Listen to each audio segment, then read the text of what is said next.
Justice Graves, and I'm currently running for school committee for the Narragansett Regional School District. And this video, titled Common Sense and the Government, is a part of my campaign topic, or one of my many campaign topics, about community outreach and transparency. And for those of you who are curious, the music for today's video is by Benjamin Bresee from the Narragansett Regional High School class of 2016.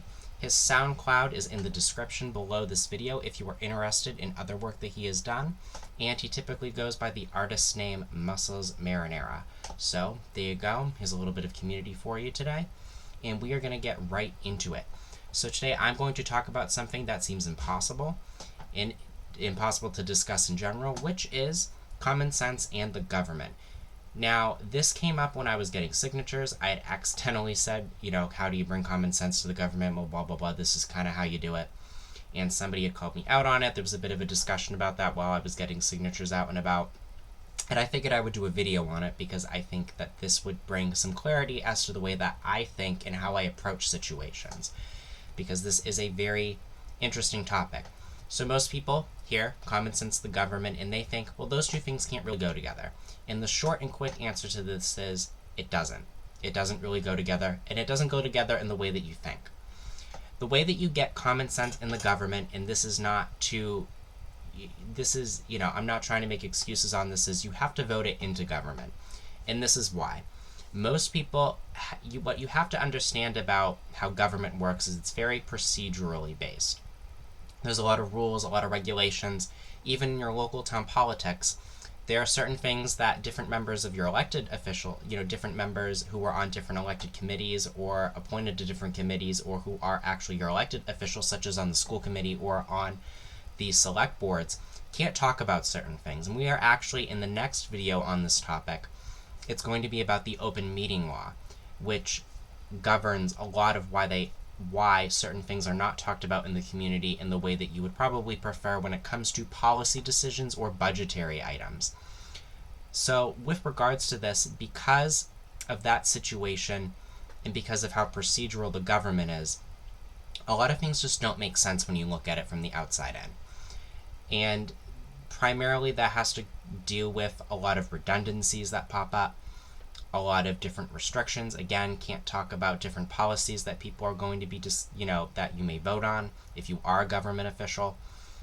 And just in general, there's different types of procedures that just seem to make no sense. And what may not make sense may actually be important just because it isn't a part of common sense practices. Because the truth of the matter is, and I've said this in another video already, you shouldn't trust people. And what different procedures do is it holds people accountable to do things in a certain fashion, hopefully within an agreeable time limit, so that the public has some ability.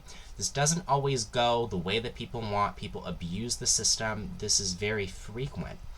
However, without an agreed upon set of rules that are concrete and specific and measurable, you don't get anywhere. You can't just say, well, we should legislate based on common sense, because that's more of an intuitive notion. That's more internal, and you can't measure that as well. And this is also why you see a lot of people who are quote-unquote common sense people not going into the government, because it's very frustrating for them. But here's the other kicker about people who are common sense who are actually in the government. Some of them talk all the time about how, you gotta follow the law, you gotta follow the law, you gotta follow the law. And then, as we even see in our own local politics, they do break the law in very specific and dynamic ways, or they find runarounds so that way they can get away from the situation, or so that they can inform the public on something that they feel as though is worthy of a bigger conversation that they can't talk about because of different restrictions, such as open meeting law. That brings up a lot of questions, that brings up a lot of concerns, and it sort of creates this interesting cycle of people who go into government have this self-righteous attitude, sometimes, not all the time, or this attitude of, I will follow the law 100% to the letter of the law. But when push comes to shove, most people don't. Most people will manipulate, they'll use it as a cover, they'll use it as a protection. This is something I've even seen in student government, because I was at student government for one semester when I was at University of Massachusetts Lowell. And people would, they would hide behind bylaw, they would hide behind They didn't necessarily have to release information on what was going on in committee. They didn't have to release what votes were going on in committee. They didn't necessarily have to tell us what was going on when we were at the full body Senate meetings. And I was actually a senator, and this was completely ridiculous. I challenged people. I think I only got, one other person who was a committee chair who I could really talk to on what was going on in their committee versus what I was seeing in academic affairs and public relations, which were the two committees that I was on purpose. So it's a complicated situation.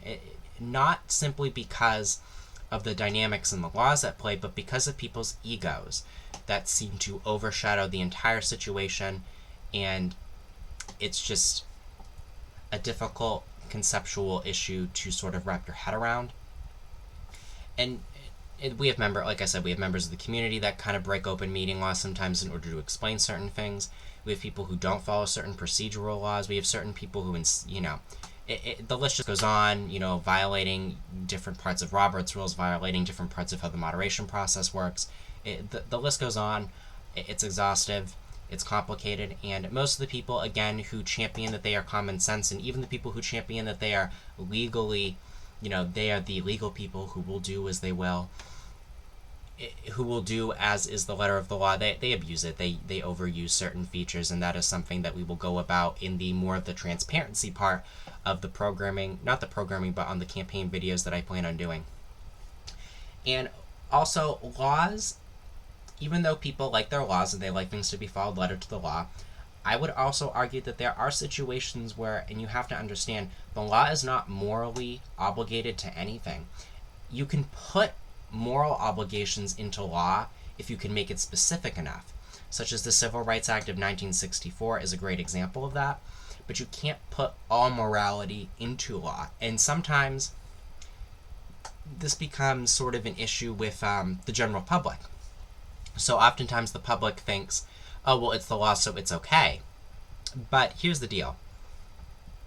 The Supreme Court, in the decision of Dred Scott and in the decision of, what was the other decision? It was the awful one, Plessy versus Ferguson, basically said that slaves were property and that people didn't have equal rights in this country because of that situation.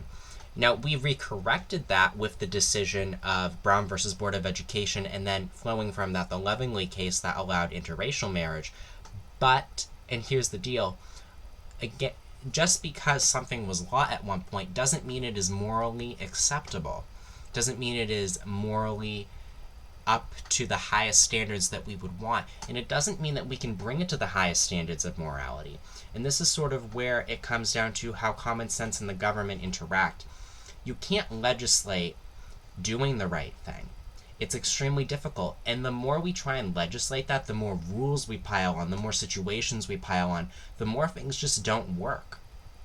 People try and legislate all the time on very petty issues and very petty instances, and then we have, all sorts of civil suits. Massachusetts has all sorts of civil suits that go on all the time over very specific issues, some of them very important, some of them debatably in, the public square, very, very petty and very, very nuanced in such a way that it's not important.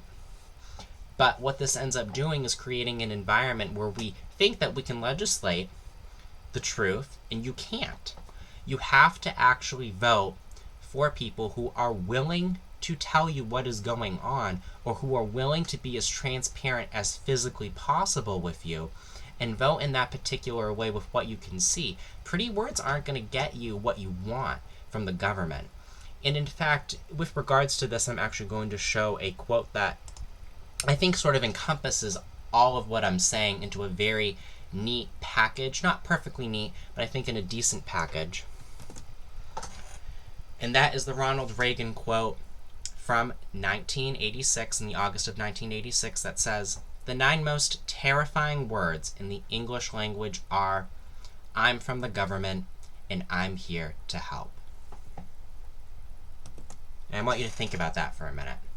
Now, this quote has been used over and over again for different things. It's been used in, I believe, the late 1960s and in the 70s, all throughout the 70s, when it came to different questions about different budgets, budget deficits in the, the American budget, those sorts of issues. I am by no means a legal scholar or a historian on this particular quote, on these 9 words. However, I think it encapsulates a lot of what I'm talking about. Not perfectly, but in the spirit of it, as well as in the nuanced notion of it. The government can't save you. Law can't save you. You can't legislate the right thing all the time. But what you can do is vote for people who are willing to do the right thing, who are willing to the best of their ability, make it happen. And with that sort of goes a saying and a pillar that I keep true to myself as much as I can. You believe somebody when they tell you what they are, not what you are, what they are the first time. And I'm going to repeat that. You need to believe someone when they tell you what they are the first time. Because the second time they tell you, if they change anything, they are trying to save their public image. Always how it works. Someone tells you the first time, you believe them. Someone tells you the second time, and it's not exactly the same, they're rethinking it a little bit. And that doesn't necessarily mean that they're being honest with you. And that's an important distinction to make here. One of the common cases that I want to bring up, and I'm also going to link that in the description, is the Civil Rights Act, and I've already brought it up, the Civil Rights Act of 1964. Even the majority of people who think that something is common sense, it doesn't actually make what they're saying common sense or the right thing to do. Back when the Civil Rights Act was passed back in the 60s, in the early 60s, 78% of white people would have moved out of their neighborhoods if black families had moved in. And up to 60% of the white population had a very unfavorable view of Martin Luther King Jr.'s March on Washington. At the time of the passage of the Civil Rights Act of 1964, relations were still not well. And at the time that the law was passed by President Johnson, and after the assassination of John F. Kennedy, that Congress was also very split on the decision, and had things been very different, it would not have passed. And I also say this to also highlight, I bring up this case to highlight another point that people are bringing up a lot, and it's abolishing the Electoral College and to abolish the different systems that we have.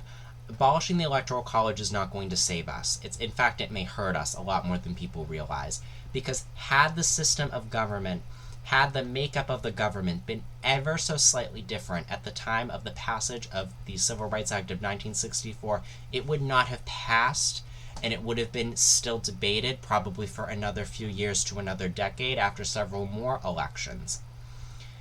And that is because, again, the House of Representatives is made up, is determined based on population sizes within the different states, and of course the Senate, 2 people per state. And so what you have to understand is, had the makeup of the House been any so slightly different, it would not have passed. It was not overwhelmingly supported. I believe up to a third of most politicians openly opposed it. And that's not a good mandate going forward on any piece of legislation.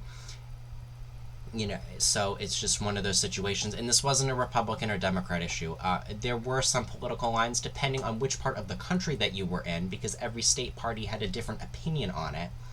And so you had bipartisanship when it finally passed, but you had a lot of bipartisanship that didn't want it to pass and wanted things to stay segregated at the time. And I think that's something people constantly don't understand. They think it was, they believe it was either only the Democrats that did things or only the Republicans that did things. It was a combination. There was a lot of issues back in the 60s, a lot of issues back in the 70s when desegregation started happening, even in our own state of Massachusetts. And I think that is something that people need to really understand.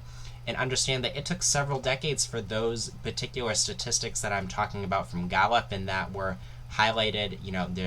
I believe Cornell compiled all of this. I believe it's a Cornell link that I have. And again, I said I'll put it in the description so that you can read that. And I say it to highlight the fact that just because something passes doesn't mean that the majority of people wanted it. That doesn't necessarily mean that's a bad thing. And that doesn't necessarily mean that that's a mandate to get rid of what works or to get rid of what causes things to pass. And this isn't just one example of it. There are several throughout our history. If we're talking about, Brown versus Board of Education, we're talking about the Lovingly case. If we're talking about the Education Reform Act of 1972, some of the good things that came out of that. If we're talking about even, which case? I'm trying to think of which case was a decent one. I can't think of any off the top of my head right now, but that's sort of the point of what I'm saying right now. So I hope that all makes sense. I hope what I'm saying makes a lot of sense. I hope it gives you a lot of insight into what I'm thinking about. I hope that's a pretty good answer. I'm just going to, reiterate a shortened version of what I have just said throughout this video, is that you can't put a mandate on doing the right thing. The law is not moral. There is not necessarily morality in law, but you can put morality into law if you pass it. There is no common sense in the government unless you elect people who will exercise that. And you can't just abolish anything based on population densities or sizes of population, such as the Electoral College, or try and redistribute where people are in terms of their elected officials, because that can really have severe damage and that can shift votes in ways that are not appropriate given certain situations. And history has told us time and time again that our system works. Our elected system works. It's not perfect. It never will be. It's never going to be like the perfect republic in Plato's Republic. It's never going to be like the perfect city. But we can get to a good point, and we are at a good point. At least at the moment. So, and again, if you're going to complain about the system, it's about the politicians and it's about the administrators. It's not about the electoral procedures. It's about who you are electing. You have to blame who you are electing. That is what is happening. So, wrap it up. Common sense in the government, you got to vote it in. The government has ways of working that can be very redundant. Some of it works, some of it doesn't, but it's a place where at least we have rules that are on a common ground, as long as we try and play fair and we hold our elected officials fair and we vote for the right elected officials. And that is that. You can email me at gravesjjh@gmail.com. That is gravesjjh@gmail.com. If you have any questions for me, if you know anybody who would be interested in my campaign, if you think this was an interesting and insightful video into how my mind works, please share it around. Please leave a comment, like, share, and subscribe. All that fun stuff. And what else am I thinking of? And again, Benjamin Bresee, class of 2016, thank you for letting me put this music onto this video. And everybody, please check him out.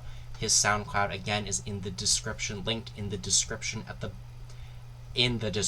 this video. Alright, I want to thank you for listening today, and I hope you have a great day. Thank you.